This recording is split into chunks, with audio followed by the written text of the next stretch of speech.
Buenas tardes. Gracias por acompañarnos en la presentación del número 41 de nuestra revista Alhóndiga. Contamos en esta tarde con la presencia del señor Vicario General del Arzobispado de Granada, don Enrique Vico, de don Eduardo García, deán de la Catedral, en representación de su cabildo, del concejal de Participación Ciudadana, representando al Ayuntamiento de Granada, don Francisco Almohaya. Contamos también con don Manuel Reyes Ruiz, capellán mayor de la Capilla Real. También daros las gracias a los habituales lectores y amigos de la revista Alhóndiga. Quiero agradecer muy especialmente la presencia de don Pedro Salmerón Escobar, arquitecto conservador del Templo Metropolitano. Es el maestro mayor que más tiempo lleva cuidando del edificio de todos los arquitectos que le han acontecido. Nada menos que 35 años en esta tarea. Será el encargado de dirigirnos unas palabras dentro de un momento. Este número de Alhóndiga que hoy nos concentra está dedicado monográficamente al 500 aniversario de la Catedral de Granada, que se cumplía el pasado 25 de marzo, fecha oficial de la puesta de la primera piedra. Para la conmemoración de aquel acto simbólico han dado comienzo una serie de actividades de un periodo jubilar que se prolongará hasta 2028. Las fechas no son casuales, aunque la gestación de la catedral comenzó en 1504 con el mandato testamentario de los Reyes Católicos. Su plasmación real se fue retrasando por la adquisición y limpieza de los terrenos elegidos en el corazón de Granada, justo al lado de la antigua mezquita mayor musulmana. En 1521, el arquitecto Enrique Gas comenzó a hacer su traza y los planos. Era el maestro mayor de la Catedral de Toledo, uno de los principales templos góticos de España. El gótico era el estilo predominante todavía a principios del siglo XVI, pero ya se anunciaba su decadencia.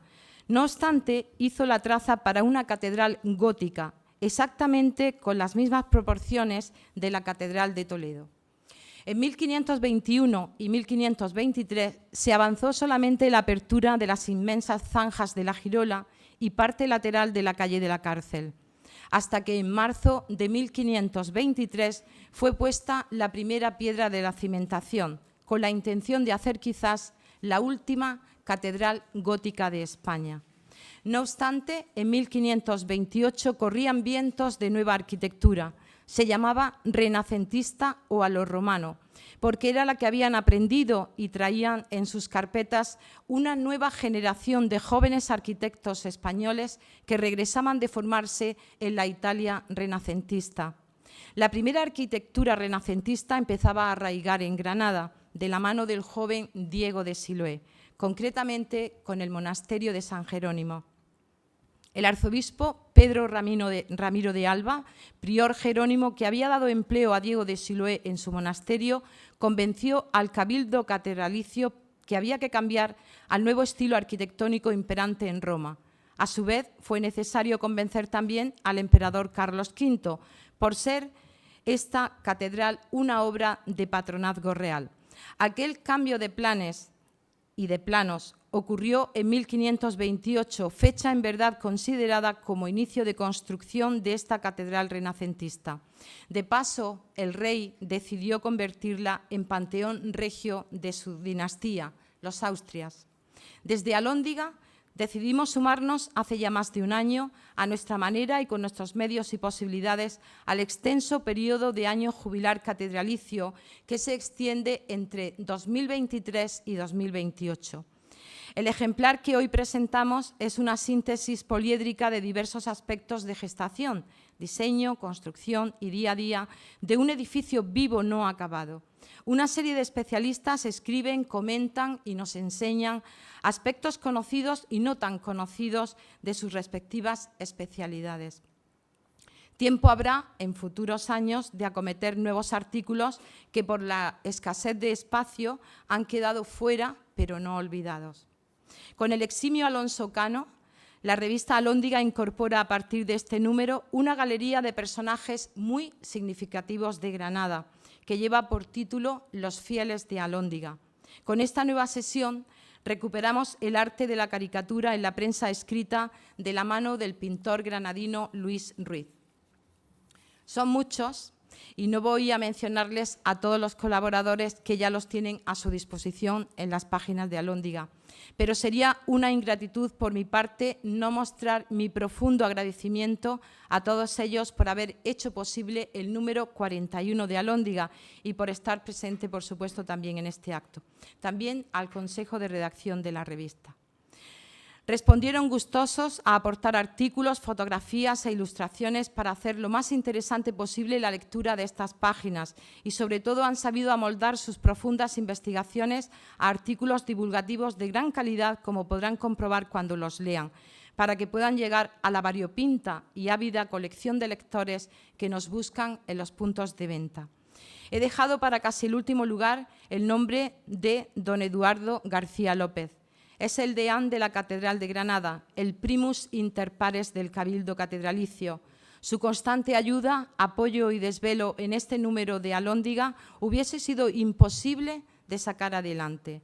Él ha estado disponible en persona o a través del móvil cada vez que he necesitado consultarle o pedirle datos, orientación o material. Muchísimas gracias, Eduardo. Sin su estimable concurso, quizás hoy, les aseguro, no estaríamos aquí. Por supuesto, jamás no se me puede olvidar tampoco agradecer a anunciantes y patrocinadores que desde hace casi 7 años vienen sosteniendo con sus aportaciones este soporte en papel de gran calidad.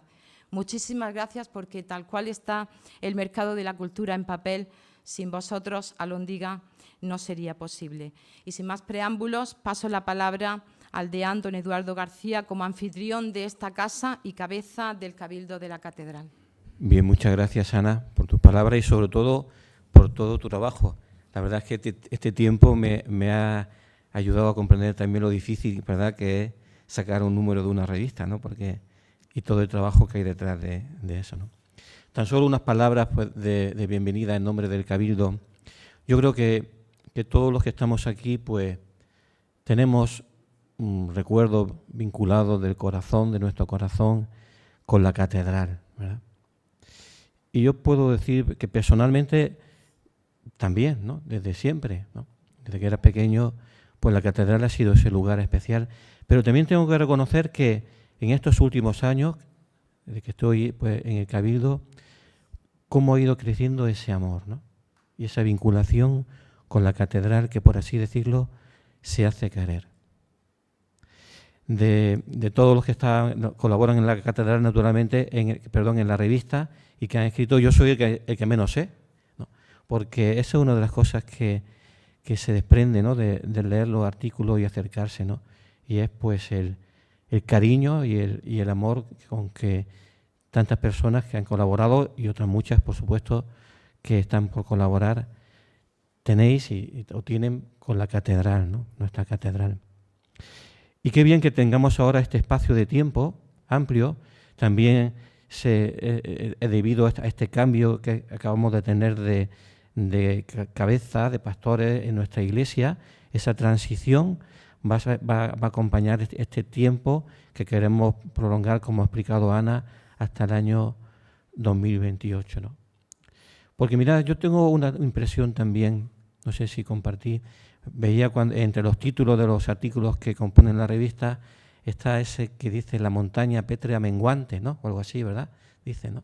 Es decir, es verdad que antes la catedral destacaba en medio de la ciudad, desde todas las perspectivas, y la construcción de edificios, pues muchas veces la han ido ahogando, ¿no? Pero a veces tiene uno esa impresión de que, yo diría como, la catedral a veces es invisible, ¿no? Mirad qué grande, ¿no? Pero a veces pasa como desapercibida en la vida real y cotidiana de la ciudad. Y yo creo que eso es algo que entre todos tenemos que ayudar a que no sea así, ¿no? Sin duda que, aunque no estuviese la Alhambra en nuestra ciudad, sería visitable por mil motivos y sin duda también por nuestra catedral, ¿no? Y es verdad que este número de la revista Alhóndiga, como también ha dicho Ana, solo se puede fijar en algunos aspectos, porque la catedral, allí donde te acercas, a cada punto, a cada rincón, pues hay una historia, ¿no? Una historia, naturalmente, de fe, de arte, de cariño con la catedral, como digo. Entonces, vale la pena ser conocida, ¿eh? Vale la pena que todos podamos ahondar en ese conocimiento y darla a conocer. El año pasado ya tuvimos y se van a seguir haciendo iniciativas en este sentido por parte del Cabildo, pues esta visita guiada, ¿no? Lo hicimos en esta ocasión fue en esto de la Noche en Blanco, ¿no? Donde tantos monumentos se abren de la ciudad para ser mostrados y ofrecer una alternativa de ocio nocturno, ¿no? Y los que participamos en esta iniciativa nos quedamos con la sensación de que hay que hacer más, ¿no?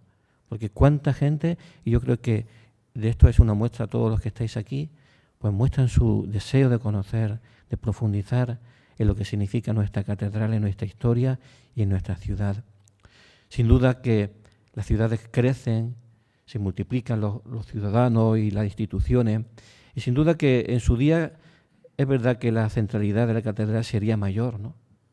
Pero este quinto centenario puede ser una buena ocasión para que la catedral, no solo desde el punto de vista de la fe, que ya es mucho y muy importante, como iglesia madre y como corazón de la diócesis, desde el punto de vista de la fe, sino que ojalá que en esa maternidad pues pueda volver a ser vínculo de unidad, de aunar muchos intereses, muchas iniciativas. Por eso agradecemos esta de la revista Alhóndiga, pero seguro que van a surgir muchas más iniciativas porque se respira ese interés por la catedral, ¿no? Entonces, gracias de nuevo y animar a que entre todos podamos hacer este proyecto del quinto centenario, porque la catedral es verdad que en su primer impulso fue un impulso regio e imperial del emperador Carlos V, ¿no? Pero luego se ha seguido haciendo pues con el empeño de todos los granadinos, ¿no? Que aportaron a lo largo de los años y de los siglos pues todo lo que la catedral es. Y así ojalá que sigamos construyéndola, porque la catedral nunca está acabada, que podamos seguir construyéndola entre todos. Gracias por vuestra presencia y atención. Paso la palabra a don Pedro Salmerón como arquitecto encargado de la conservación y reparos del enorme edificio eclesiástico, en suma de la salud del primer templo metropolitano.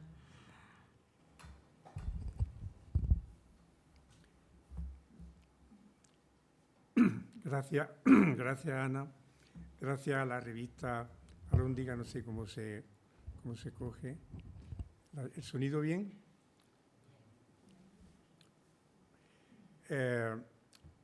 Ahora, recogiendo las palabras de Eduardo del Deán, cuando decía que ha perdido perfil la catedral, recuerdo la visita de un gran arquitecto italiano, Aldo Rossi, hace ya unas décadas. Lo acompañamos por todos los sitios, por todos los miradores de la ciudad, y dijo una cosa muy bonita. Yo le he contado esto en algunas ocasiones. Dijo: Granada podía haber sido la Florencia italiana. Y esto lo decía porque, claro, veía empastados todos los edificios sobresalientes que en Florencia hoy podemos ver, los palacios, las torres. En cambio, Granada tuvo un crecimiento tan fuerte. En el 19 hay un dibujo de un paisajista, de Geston, que recoge el momento previo a que creciera ese casco urbano y la catedral aparece descollando de la ciudad. Bueno, hecha esta reflexión, no sé qué tal se van a ver las diapositivas, creo que es regular desde el fondo, pero mis palabras podrán ayudar. Me dijo Ana que no tenía que hacer una semblanza de mi artículo, evidentemente, porque lo importante para una presentación de una revista es decir a todo el mundo que se la lea, porque la revista contiene artículos espléndidos. Entonces, además con la buena idea de la revista, porque es su filosofía de encargarlo con un número de palabras limitado, y eso es bueno porque ayuda mucho a sintetizar. Por tanto, aquí las ideas de los que han escrito han tenido que verterse con moderación en cuanto a la extensión, y eso es saludable, sobre todo en los tiempos en los que vivimos. Pero claro, yo tenía que decir algunas cosas respecto a lo que la catedral representa, porque claro, tenemos que pensar que el panteón que se hace en la cabecera, con la puesta de Siloé, que nosotros representamos aquí en esta diapositiva, en la cual es posible ver cuando estaba al lado la mezquita, aquí en este lado, porque es donde está la iglesia hoy del Sagrario.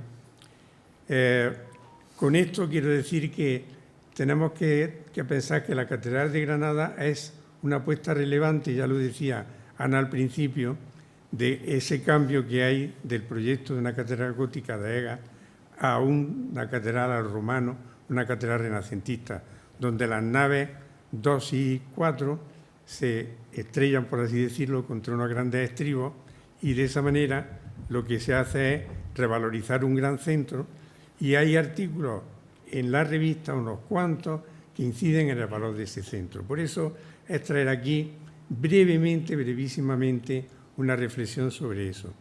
Pero aquí hago una llamada de atención, porque ya hablando de la Catedral de Granada y teniendo en cuenta el cambio tan significativo que supone pasar de un concepto de una catedral donde 2 naves envolventes, 2 y 2, rodean a lo que es el tabernáculo, y de pronto eso cambia radicalmente para empeñarse en sacar lo que sería la cabecera adelante, porque Diego de Siloé muere cuando ya esté erigida la cabecera, pero solamente la cabecera, que se convierte en el primer templo de Granada, primer templo renacentista de planta centralizada.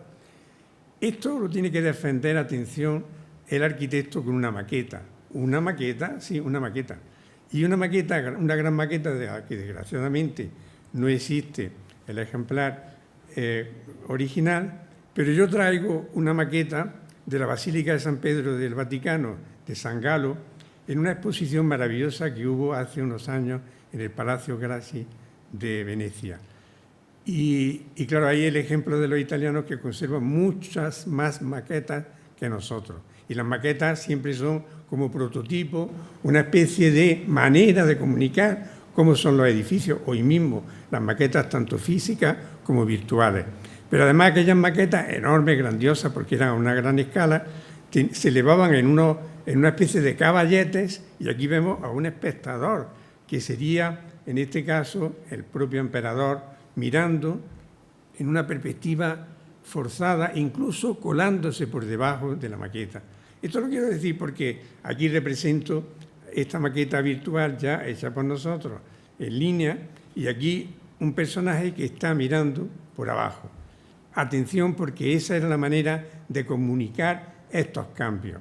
Claro, alguien dice, pero como algunos historiadores afirmaban que este paso había sido dubitativo, atención, dubitativo no podía ser, porque la cabecera tiene unas proporciones tan gigantescas que se tuvo que demostrar, de alguna manera, que aquello estaba bien asentado y decidido.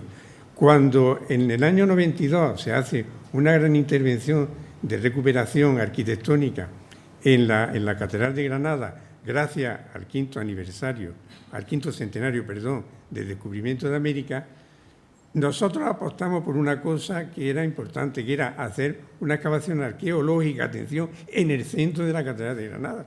Claro, en este sentido, quiero decir que en aquel momento Fernando Sebastián, arzobispo coadjutor de Granada, dijo, esto, Pedro, es tan importante que no podemos hacer que esto se ponga en marcha, aunque el proyecto estaba aprobado por el Cabildo, sin que haya una sesión solemne del Cabildo. Y yo recuerdo aquella sesión porque todos iban con el traje talar, yo iba un poco asustado porque decía, bueno, ahora tengo que explicar aquí lo que vamos a hacer, que es una cosa muy importante, que es quitar el coro que se había puesto en el siglo pasado por yo entiendo, una visión errónea de decir ahora el coro, en vez de estar en su posición en U frente al altar mayor, se traslada a la cabecera cerrando el proyecto de Siloé.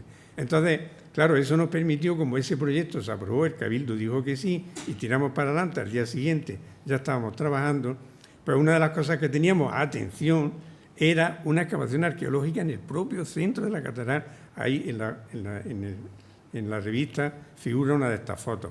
Pues fijaos que estamos en el centro de la cabecera, y ahí hacemos una excavación y se demuestra que nada más y nada menos la cimentación de la nueva catedral, del nuevo proyecto, que era esa gran cabecera de planta centralizada con esa gran cúpula, estaba cimentada a menos 4,50 metros de profundidad, nada más y nada menos. Y eso hecho a base de tongada de este calibre de 20 centímetros de hormigón de cal. Atención, ¿qué quiere decir eso? Que el proyecto tenía una gran apuesta por parte de Siloé.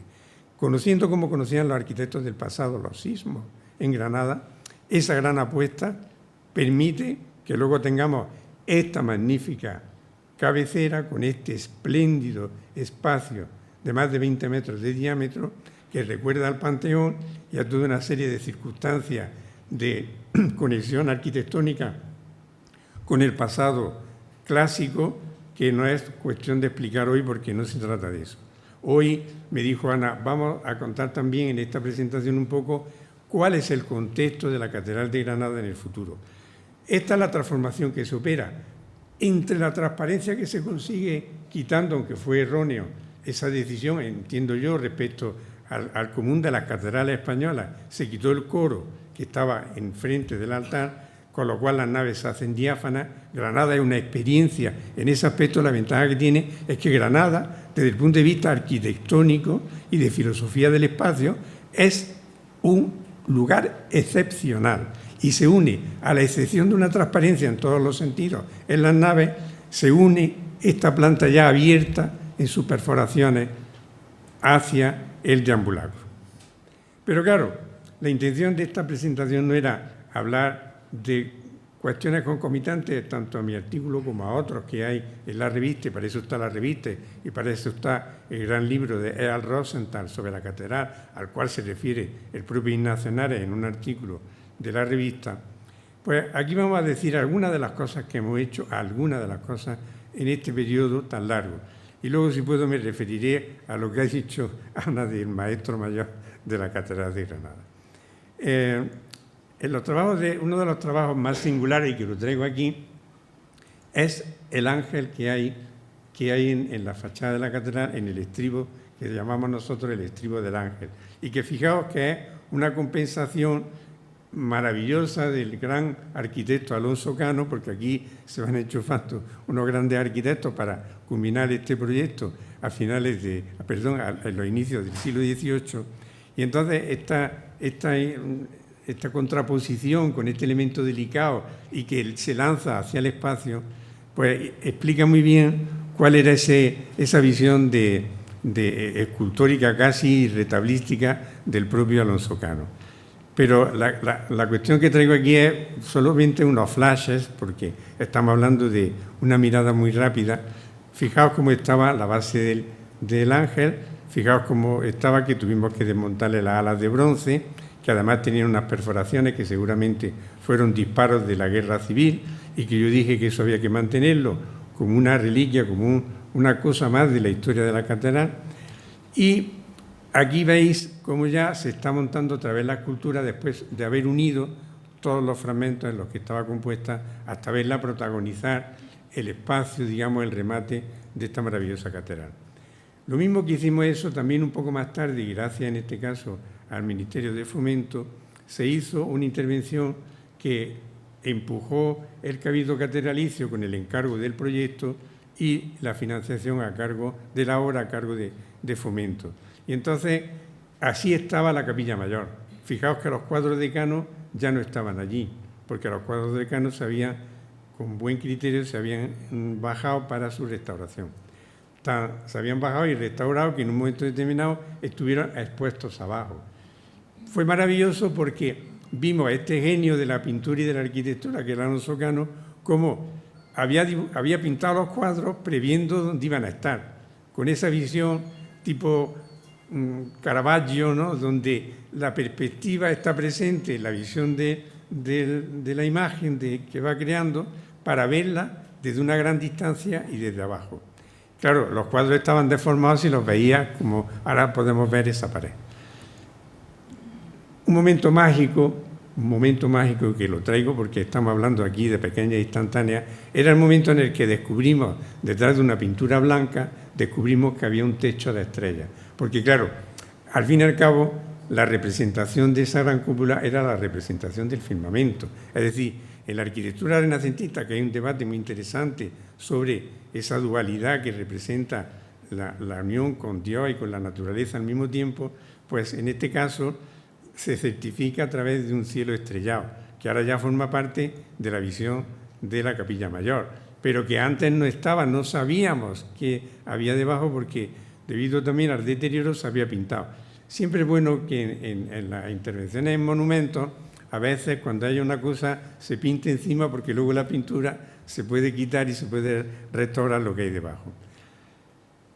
En esta pelea por recuperar elementos importantes de la catedral, en este caso y con financiación 100% del Cabildo, se hace la restauración del tabernáculo, porque andaba el Cabildo preocupado de que el tabernáculo se inclinaba. Claro, ¿cómo no se van a inclinar las cosas en Granada con los terremotos que tenemos? Entonces, el tabernáculo tenía unos apoyos un tanto problemáticos, no vamos a entrar tampoco aquí en esta explicación. Aquí fijaos cómo hicimos el despiece de todo el tabernáculo, pero despiece que es que de verdad se llevó a cabo, porque el tabernáculo se desmontó como si fuera un mecano y se volvió a montar otra vez con un refuerzo ya consistente. Es un dispositivo muy interesante, está inteligentemente diseñado, pero claro, había tenido problemas con el tiempo. En otro aspecto importante, porque ahí hay un tesoro que es el archivo catedralicio, que también de alguna manera pues hay referencia en la propia revista, el archivo que está en lo que nosotros le llamamos las casas catedralicias, pues se cambió con una inversión importante, otra vez 100% del Cabildo. Esta es la visión ya de la galería restaurada. Esta edificación tenía muchísimos problemas porque había estado hecha a retazos.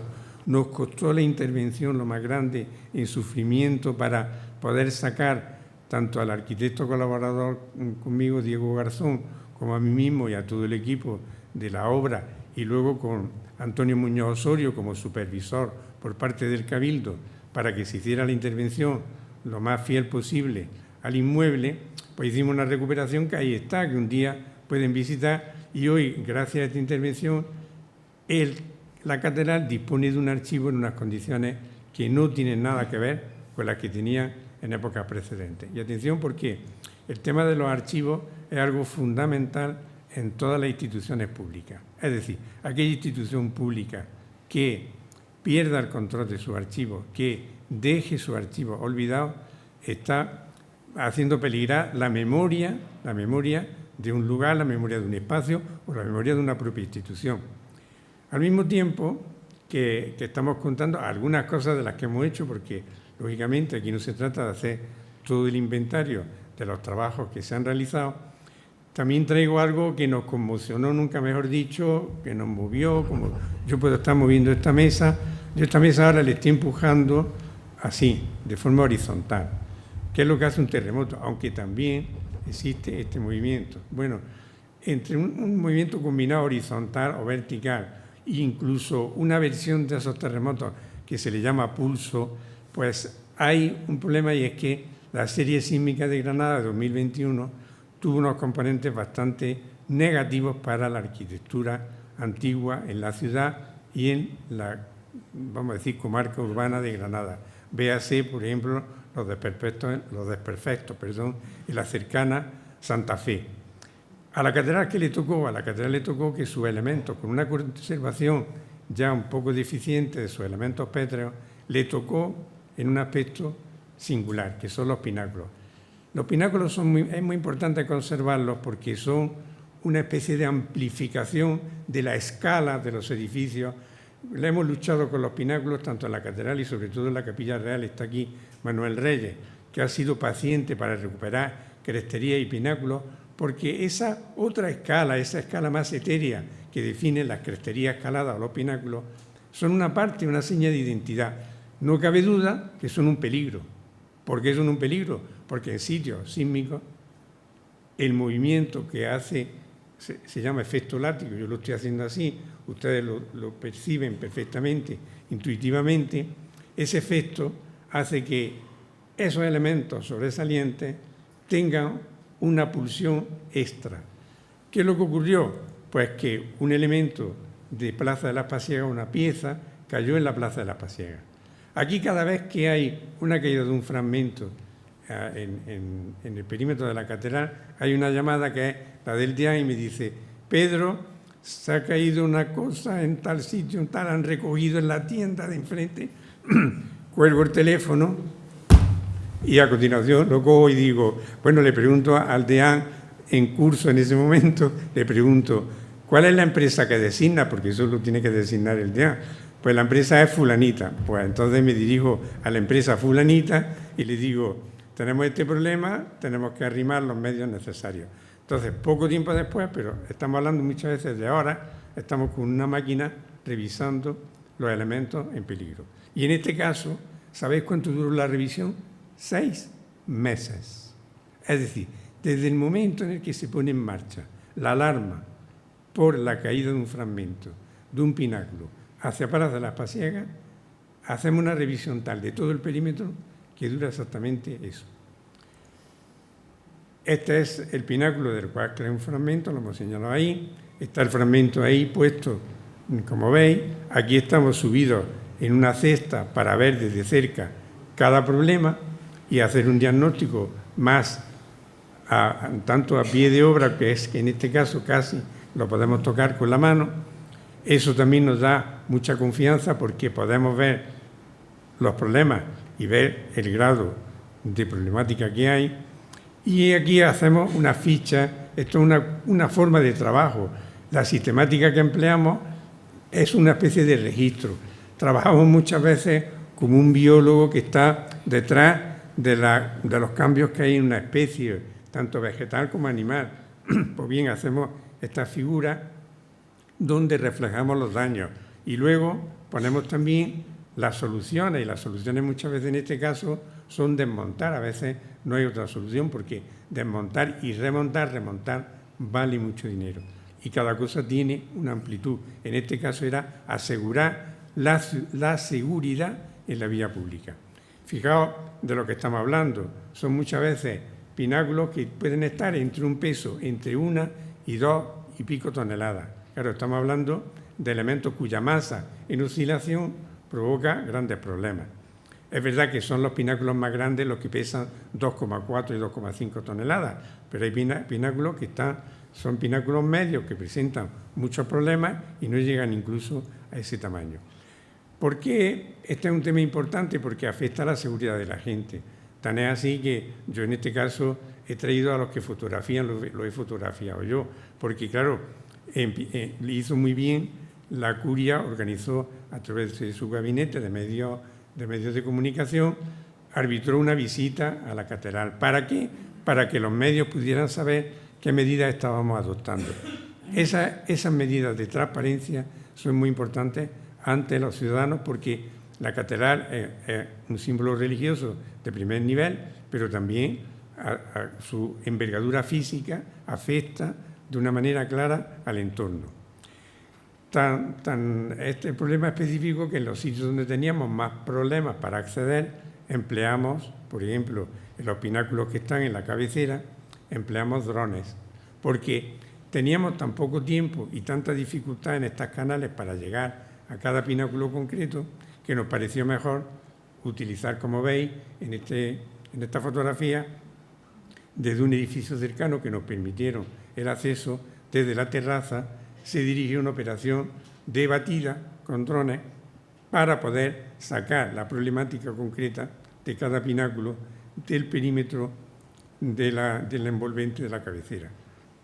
Y a partir de ahí las decisiones que tomamos, como muchas veces tenemos que estudiar la rentabilidad de las acciones, montar un andamio es muy caro, es muy lento, empleamos aquí una técnica que es la del uso de empresas de trabajo en altura que permite descolgarse y con unos medios muy aquilatados llegar no solo a un diagnóstico y te mandan ya una foto, incluso tú ya tomas una decisión más concreta, sino también incluso una reparación dirigida por restauradores que siempre están al lado. Claro, los problemas, yo en esta diapositiva anterior pongo que como los problemas no se acaban, cuando llega a Granada el nuevo arzobispo, yo pido visitarle porque teniendo la responsabilidad de la conservación, al menos desde el punto de vista de la gestión, yo le dije, hay que coger el toro por los cuernos en el sentido que las inversiones no dejen de llegar, aunque sean pequeñas, tienen que ser continuas. Entonces, ya en el año 2023, que está finalizando, puesto que estamos en noviembre, se han llevado a cabo unas emergencias, que en este caso la ha dirigido un arquitecto que ha colaborado conmigo mucho tiempo, Diego Garzón, que han llevado, por ejemplo, a un problema que teníamos en la torre. Aquí está Gabriel Pozo, que me llamaba por teléfono, oye, ¿has visto que se mueve esta piedra en el borde de la catedral? Digo, sí, es cierto. Y parece que Gabriel Pozo podía ser el maestro mayor de la catedral, porque de uno te decía, oye, ¿vaya a tomar alguna medida? Digo, Gabriel, por supuesto que la vamos a tomar. Entonces, esto también indica el interés de la prensa, pero también de personas como Gabriel, que son ya en el fondo pues, investigadores que trabajan por su cuenta en línea sobre la ciudad y sobre la historia de la ciudad. Ahí está su artículo también en la revista.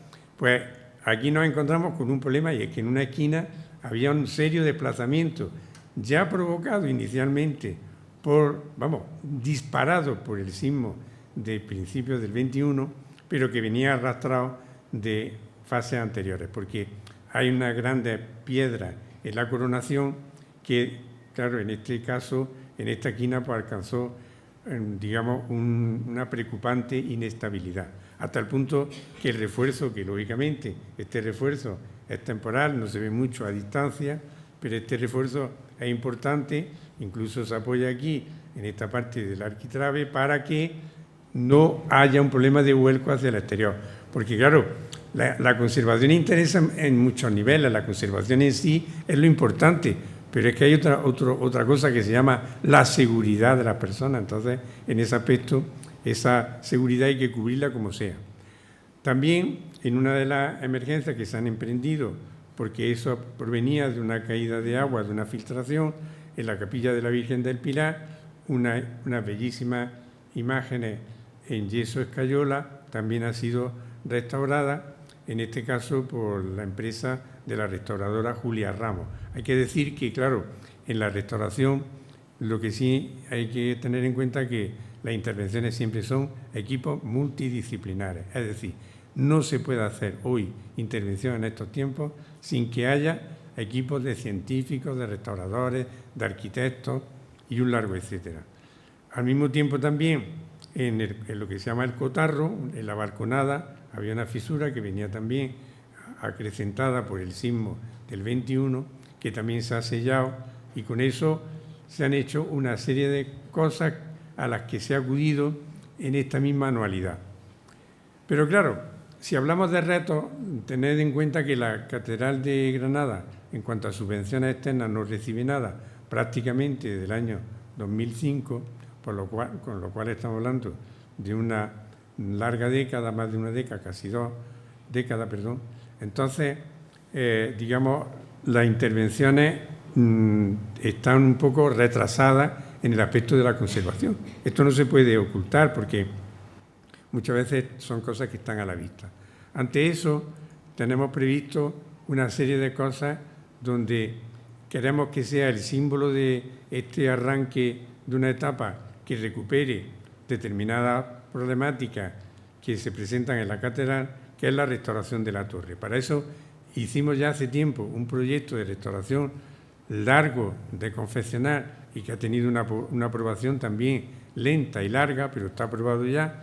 La torre tiene arriba un arreglo, porque como sabéis, tampoco se puede explicar en esta charla presentación de hoy, la torre tiene un problema de estabilidad que hace que incluso se tenga que reforzar la cimentación y desmontar parte de la torre. Y la torre se acaba de mala manera porque se hace con una cubierta invertida, que es la que estáis viendo. Eso no es posible verlo desde la calle, si se vería desde un helicóptero a ojo de pájaro, y tenéis, imaginaos lo que es, unos paños de cubierta hacia el interior. Eso, coloquialmente, se puede decir que es una solución problemática y desastrosa, porque si no se conduce bien el agua, pues aquí veis los problemas que produce. Estas son unas fotografías del interior de toda esa estructura tratando de sostener esa techumbre inclinada, invertida, que hace que sea un gran problema para la conservación. Entonces, ante esto, que quede claro que no se puede dejar la torre en las circunstancias que está. Tiene problemas de erosión en la fachada, tiene muchos arreglos provisionales en la fachada, tiene los problemas fundamentales de la cubierta, y entonces lo que hemos acometido es un proyecto integral. Aquí aparece una sección de esta maravillosa torre, con unos muros enormes y una coronación que nosotros, en vez de esa cubierta invertida, proponemos una cubierta plana con una protección para que no haya caída, porque nosotros andamos por aquí, por este perfil, por esto que tiene más de 1,5 metros, podemos andar si no tiene vértigo, es seguro. El que tenga vértigo se agarra a la escalerita que hay a la salida de la torre, se agarra y no se mueve de allí. El que no tiene vértigo es capaz de darse una vuelta y esa vuelta no se paga ni con oro, porque se ve la ciudad, se ve la Alhambra, es una maravilla. Entonces, nosotros lo que proponemos, aquí está esa terraza convertida en mirador, y queremos que en el futuro se convierta en un gran mirador urbano, excepcional, y que haría que pequeños grupos, porque esto sería para pequeños grupos, pero uno detrás de otro, o sea que sería incesante esa subida, pudiera de alguna manera llevar a la torre a un sitio diferente en el que está. El otro tema que no se le pasará inadvertido a nadie son las cubiertas. A veces es difícil ver que una catedral como la de Granada, que uno visita y lo que ve son bóvedas por debajo, porque uno llega a las naves, a esas maravillosas naves, llega tanto a una función religiosa como a una visita de tipo turístico cultural, da igual, lo único que ve es piedra formando bóvedas, más interesantes las de la cabecera de Vidas Asiloe que las de las naves, que sus discípulos desviaron hacia una solución más gotizante, imperfecta, pero nadie ve otra cosa. Pero por arriba no hay tales bóvedas. En Sevilla, en Cádiz, en Málaga, en sitios con unas variantes climáticas diferentes, sí se ven las bóvedas por fuera y tiene una imagen diferente a la catedral. Ahora Málaga se está planteando cubrir las bóvedas con un antiguo proyecto del 18 de Ventura Rodríguez y poner cubierta inclinada. En Granada y en Jaén tenemos unas cubiertas inclinadas hechas con madera, maravillosa madera, que cierra la catedral por la parte superior. Pero también tiene una problemática. Las bóvedas vistas tienen muchos problemas. Véase Málaga, que ha derivado ya hacia una cubierta muy diferente. Sevilla sigue con las bóvedas vistas y Cádiz también, pero Málaga las va a cambiar.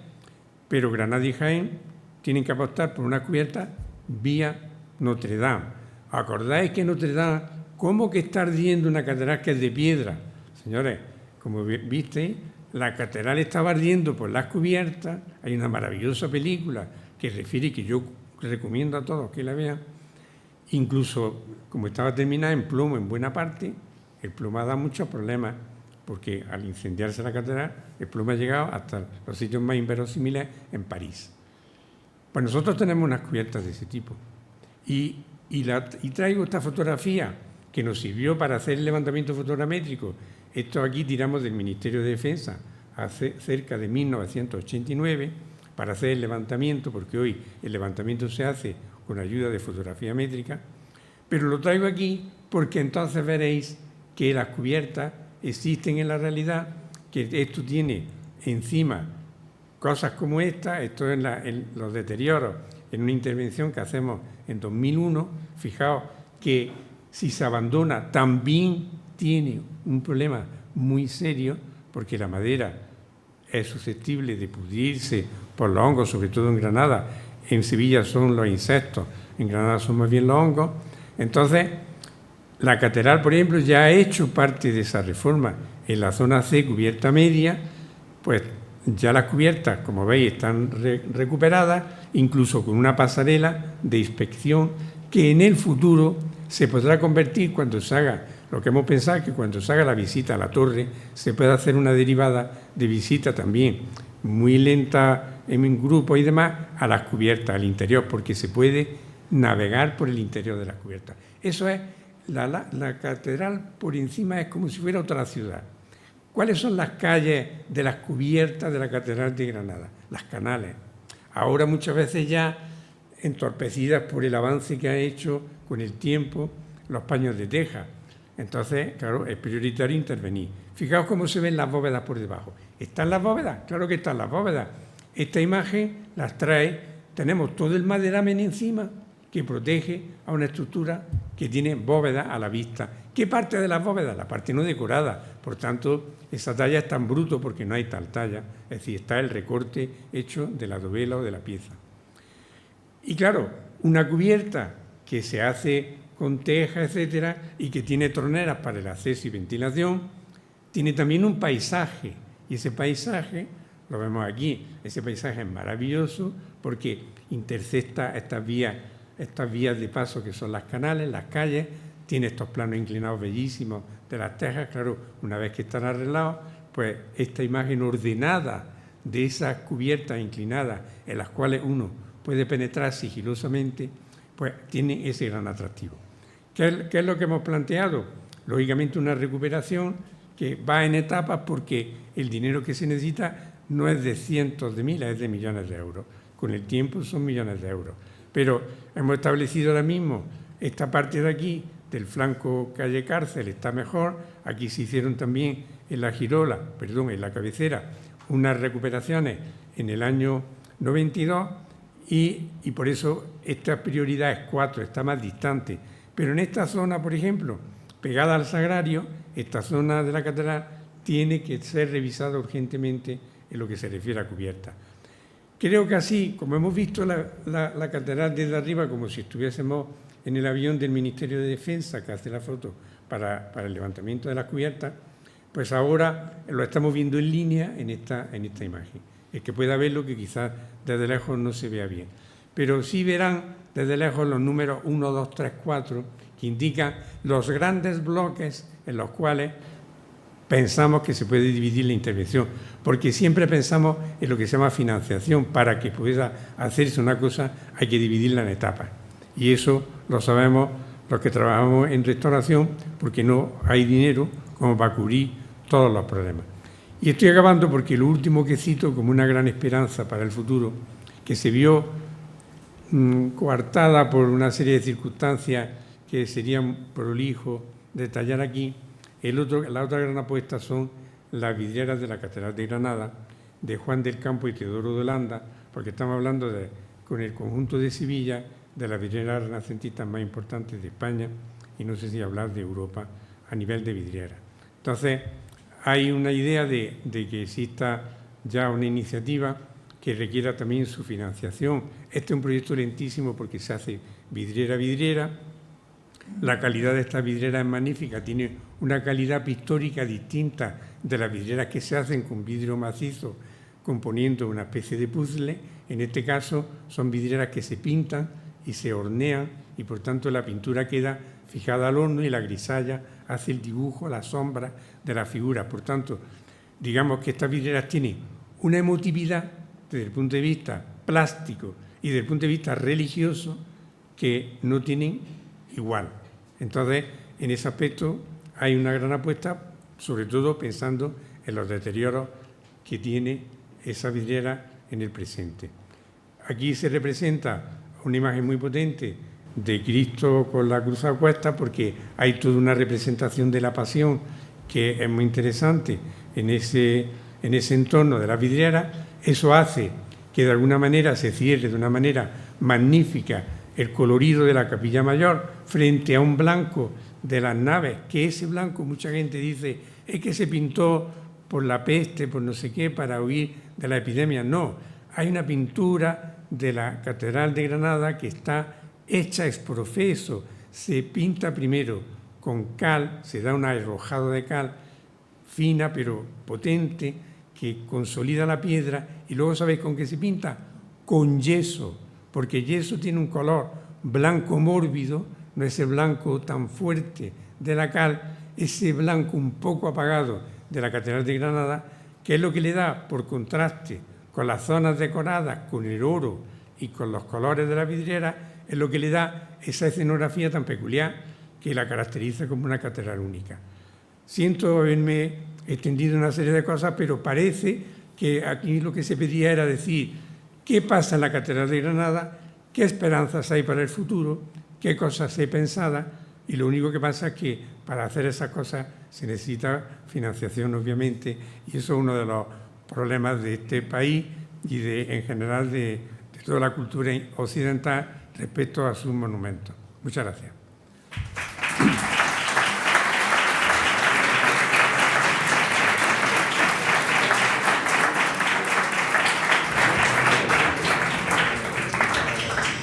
Vamos a finalizar el acto con un concierto de la soprano Gohar Bajañán y Héctor Elías Márquez.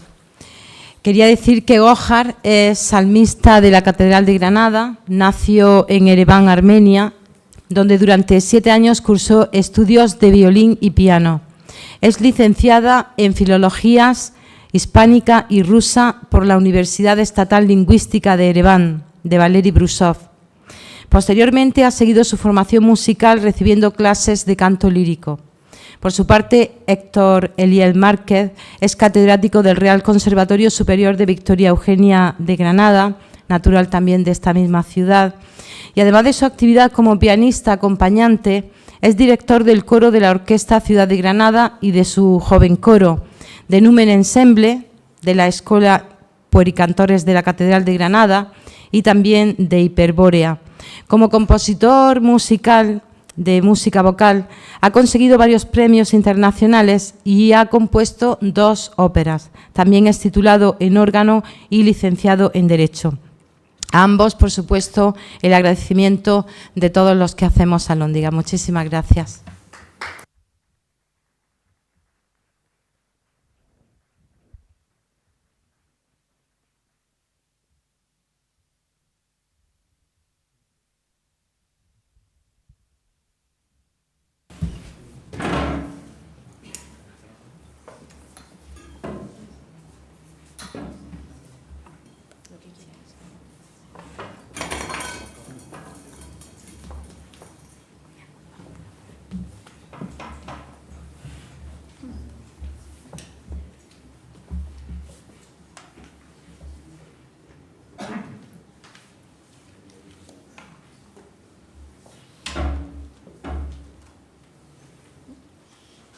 Bueno, primero quería agradecer ese detalle con el micro, que será mucho más fácil.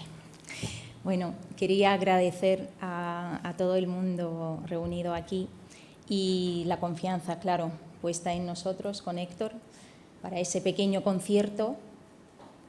Realmente teníamos poco margen de tiempo, ¿no? Entonces, lo que hemos querido hacer es ofrecer música que tiene de alguna manera relación con la Catedral de Granada. Y bueno, hemos escogido 2 cantos dedicados a la Virgen y hemos querido hacer también un pequeño mapa, pero temporal, para poder cantar música antigua y contemporánea. Pues vamos a empezar con 2 cantos a la Virgen, que son principalmente, bueno, hablan de los 7 dolores de la Virgen. O quod undis lacrimarum y Stabat Mater. Luego ya Héctor seguirá presentando.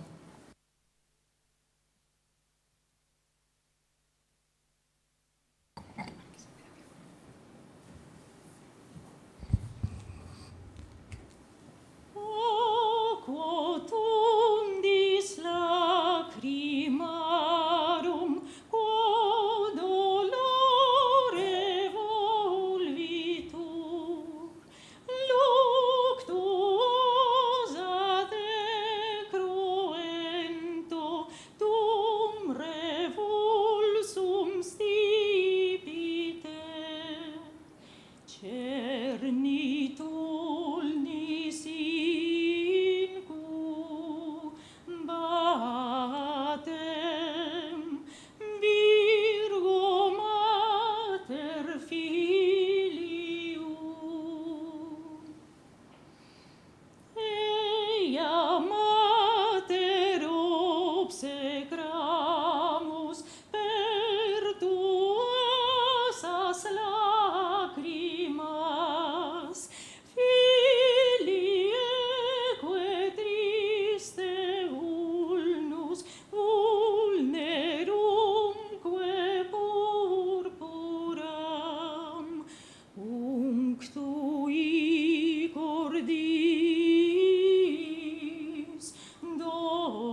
iuxta crucem lacrimosa dum bendebat filius,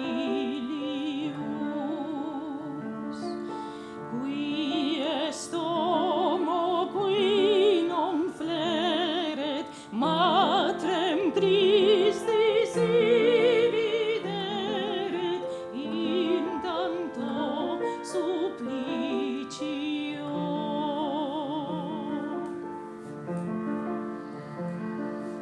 Qui non posset contristari pia matrem contemplari dolentem cum filio.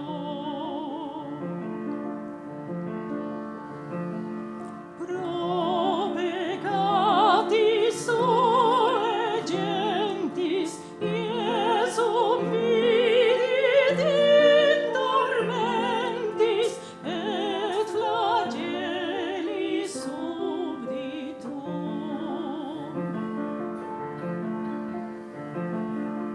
Vidit sum dulcem natum morientem desolatum cum emisit spiritum.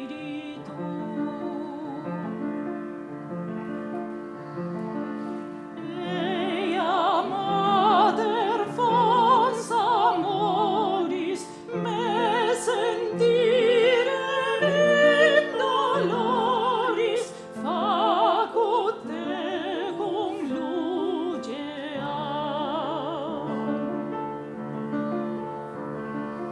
Facut arde ad cor meum in amando Christum Deum ut sibi complaceam.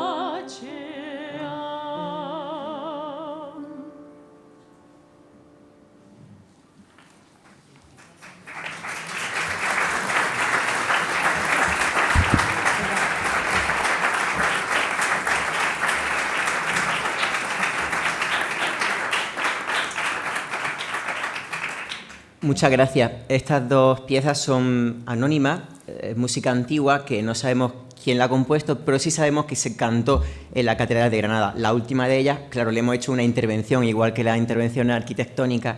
Bueno, hemos hecho una intervención acompañando con piano. Ninguna de las obras que vamos a interpretar lleva piano originalmente, sino que es o a capela o lleva órgano, excepto la última de ellas. Las tres siguientes obras, para finalizar, serán serán de compositores, los compositores más relevantes de la segunda mitad del siglo XX en Granada. Valentín Ruiz Aznar, por supuesto, su O Salutaris Hostia, que si hay alguna obra que haya calado en los coros de la ciudad es esta, que también tocó muy profundamente a Juan Alfonso. Es una obra para coro, por tanto también haré una pequeña intervención con el piano. Seguiremos con una canción a la Santísima Virgen, también de don Valentín Ruiz Aznar, y finalizaremos con Descubre tu presencia, que sí tiene piano original, que es la estrofa 11ª del Cántico Espiritual de San Juan de la Cruz, del oratorio Cántico Espiritual de Juan Alfonso García. Muchas gracias.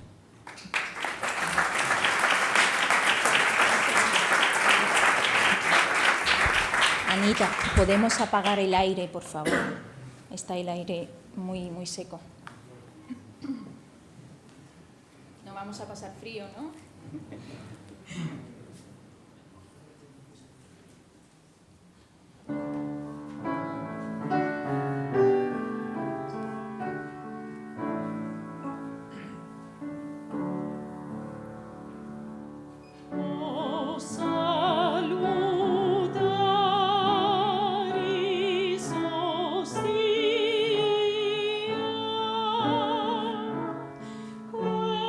Celi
Muchísimas gracias.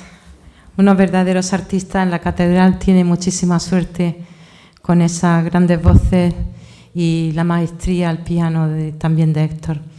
Le voy a poner en un pequeño compromiso también, aunque ya algo hemos hablado. Quería adelantarles que si todo sigue su curso, el 4 de enero del próximo año, si Dios quiere, 2024, la revista Alhóndiga se presentará en la Abadía del Sacromonte, porque, como saben, el arzobispo don Pedro de Castro Quiñones hace 400 años que falleció, y Alhóndiga quiere, pues recordarlo en el próximo número de nuestra revista. Reinaldo Fernández Manzano, creo que mejor organista que él no ha dado Granada, es un crack, junto con Héctor, con su coro de los niños, el coro de puericantores, la escola. Pues van a participar también en esta presentación de la revista Alhóndiga. Se lo adelanto por si los quieren anotar en su agenda, y aunque quizá el sitio no es tan accesible como pueda ser donde estamos esta noche, pero me encantaría volverle a ver el día 4 de enero. Que pasen una feliz Navidad. Gracias.